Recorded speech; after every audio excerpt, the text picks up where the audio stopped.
But I want to acknowledge Writers International Network, what it is today. Alan has a lot to do with it. A real good advisor, a real good helper, and a real good gentleman. I'm so lucky to know him. Here's Alan Hill.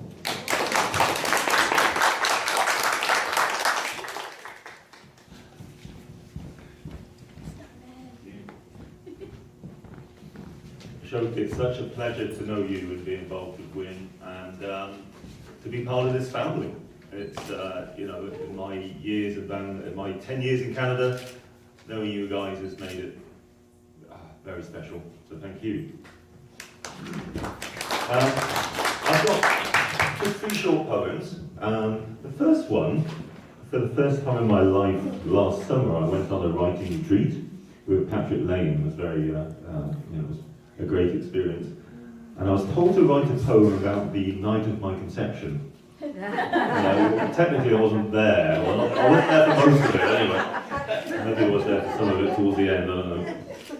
So that's, this first one is that, the night of my conception. It was during Beatlemania, my parents already old, pre-rock and roll, pre-sex, caught in the leg snare of a long Finnish war. In the eye line of the teen Canadian pilots, they had watched as children folding their Spitfires into nothingness.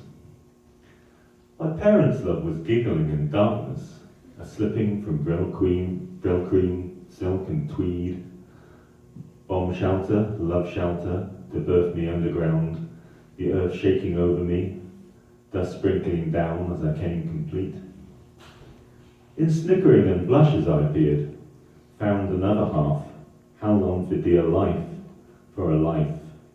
Apologetic in my being, always surprised by my mother's love. And so I thought, well, I've written one about the night of my conception. What about the night of my death? Another one that I haven't got there yet, I suppose, probably not. And so I'll have a go at that. But you can tell with this, I must warn you, I was obviously having a very bad day at work. I don't normally write about my work, but that day I did. It's in there. My life as a man in grey, a government bureaucrat. The night of my death. There'll be nobody to order me how to do it. Bulldoze a red line through it.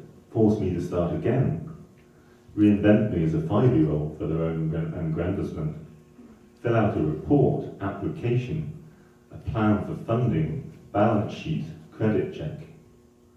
There will be no being nice just for the pay, toleration of half-wits and buffoons for the corporate slice, no cutting off and shutting down the kind to please elected baboons, no repetition of sly, insidious paperwork, the Tourette's of government, the shredding of sex and expression of the uniform-lined shirt, bargain bin tie.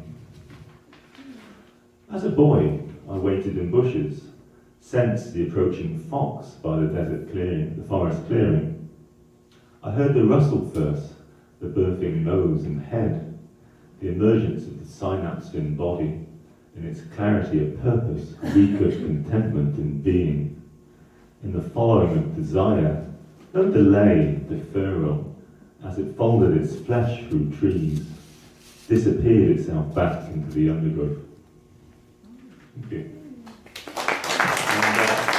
And, one more, which is, I suppose it's a love poem. It started, I was thinking about grandmothers, my grandmother, featured tonight, and it really took me 30 years to realise that she must have loved me, and I didn't really know or see it at the time. So it started as a poem about that, and just became a general poem about love catching up with you in the end,